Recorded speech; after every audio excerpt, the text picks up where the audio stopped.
Welcome to another video, and today we're gonna do the first kind of episode or thing of Gollum's weekly recap, which is basically where we'll go over everything that's kind of happened in the last week with the game, any news, anything that came out, any kind of interesting stuff that came out, any concepts or stuff that I find cool, just anything I think is worthy to look at. And first, I guess we'll just go over the big one, which is Operation Future Imprefect.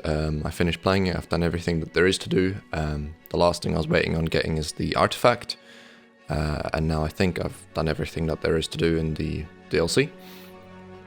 And I gotta say, I'm very impressed. When it first came out, I was a bit skeptical because, it was Kate Bishop was already there, and how different can Hawkeye be? But playing through with him, I really enjoy him a lot more than I do Kate. Kate was kind of meh to me. I enjoyed playing her every now and then, but she wasn't something that I was gonna main or even consider maining. Just it didn't feel right. Captain America, Thor, Iron Man, those are characters which I really enjoy playing, and I knew immediately when I picked them up, damn, these are really good. And even Kate with her skill tree fully leveled up never really felt right. Same with Hulk and Kamala and Black Widow. They're my low characters that I don't really like playing. However, with Clint, it was I picked him up and it was really fun to play, and then I fully upgraded him, and I just love playing as him. He is versatile and fun. I think Crystal Dynamics really did a really good job with him, and I cannot wait to level him more up. Right now he's at level 90 for me, I think, and to see what some of his exotics are. I still have to do that. Being quite busy with university work and stuff, but yeah. For Clint, I think he's a really well character. He's really well designed, really good at animations, attacks, versatility. His range is good, his melee is good.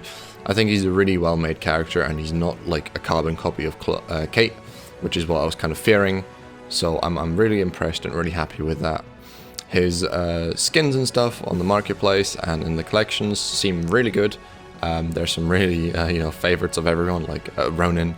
I can't wait to get to that on the challenge card, because that looks really amazing, and I'll run that for a while. I'm excited to see what kind of skins they add in the future. Maybe a full tech suit. I've seen some concepts of that. I'm not sure if that's maybe in the game already or not, but that looked really cool on Reddit. And with Clint, I'm really impressed. Now, Operation Future Imprefect. By itself, I think the story was decent. Now, I'm someone that come from Destiny 2, which is a game, it's a looter shooter. You can draw a lot of comparisons between this game and Destiny 2. And so the story being the length wasn't really surprising for me, because that's kind of the usual DLC, minor season update in Destiny kind of length of the stories there. For what it was, I think the story was really decently written. Maestro is a really cool enemy. I was fighting with him, and all the dialogue seems really good. The two villain sectors are pretty cool.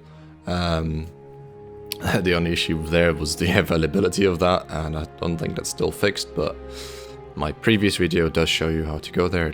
It'll be in the cards on the side or whatever, if you still need the villain sectors to get the artifact. And talking about the artifact, summoning Hank Pym is really fucking fun.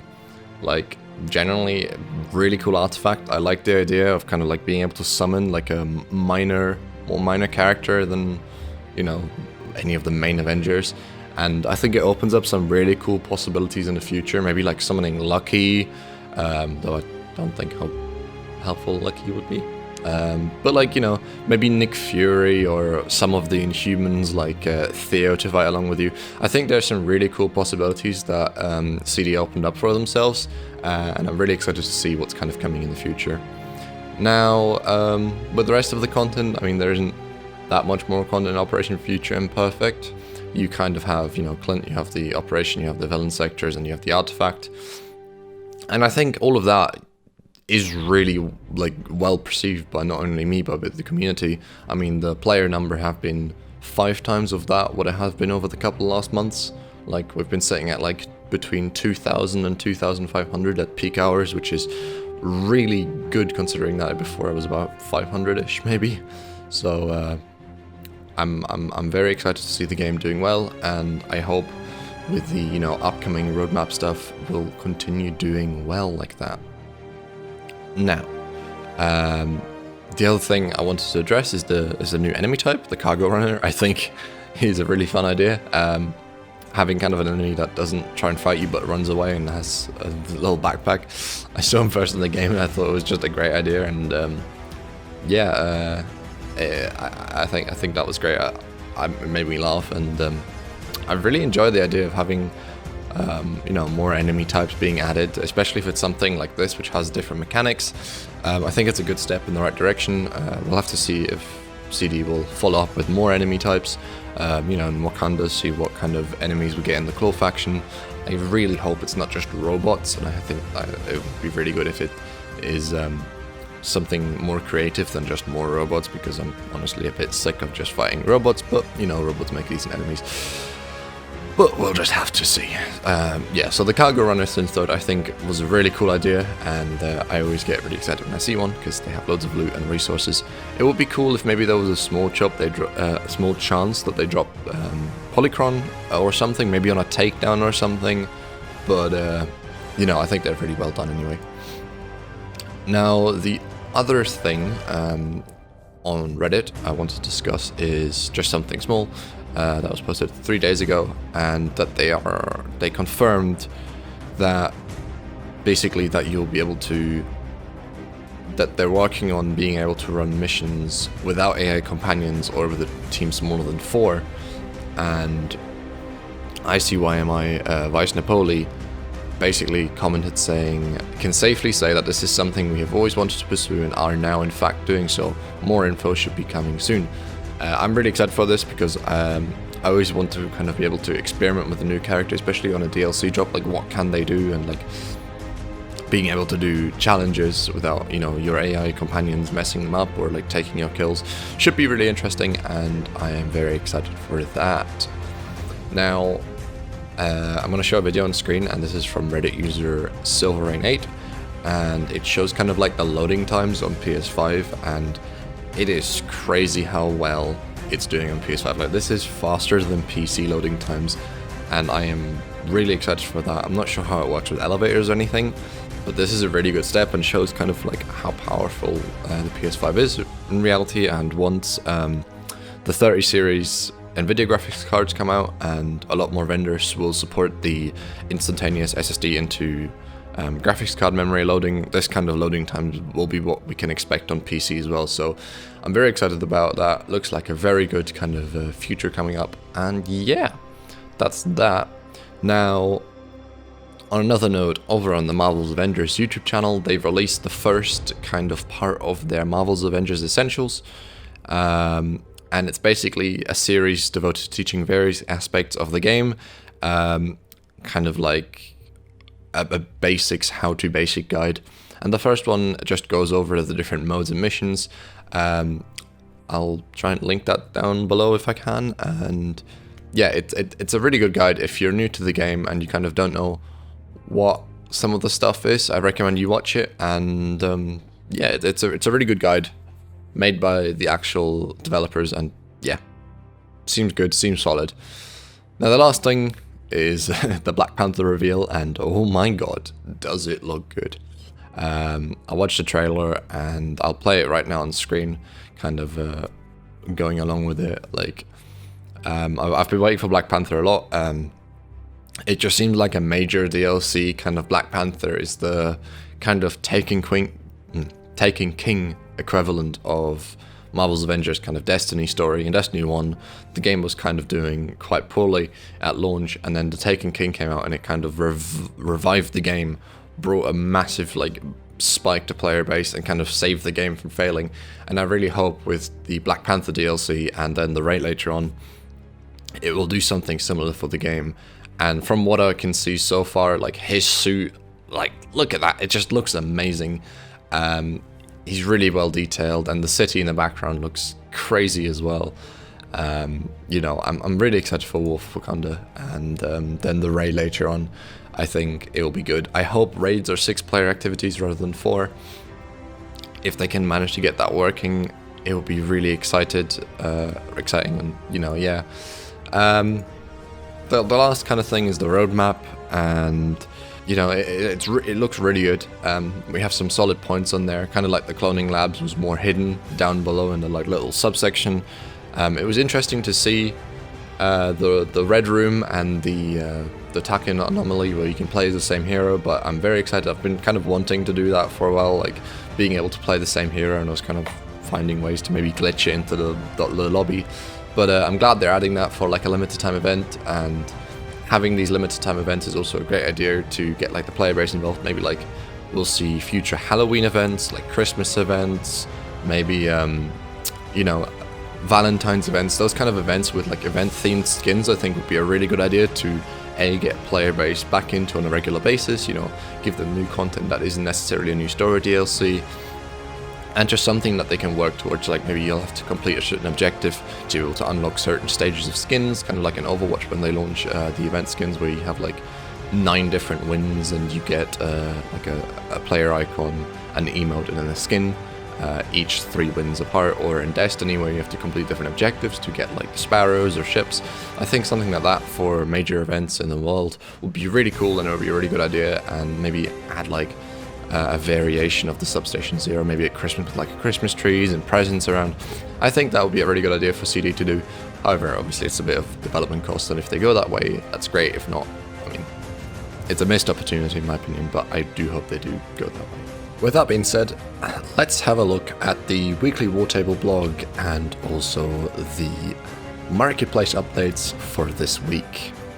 Now, as we can see, it's Wartable number 30, and let's just get started. They talk about, you know, some stuff, and the main stuff is priority missions. So we have masks, which is minimum power level 25 with a 3 power offset and some modifiers.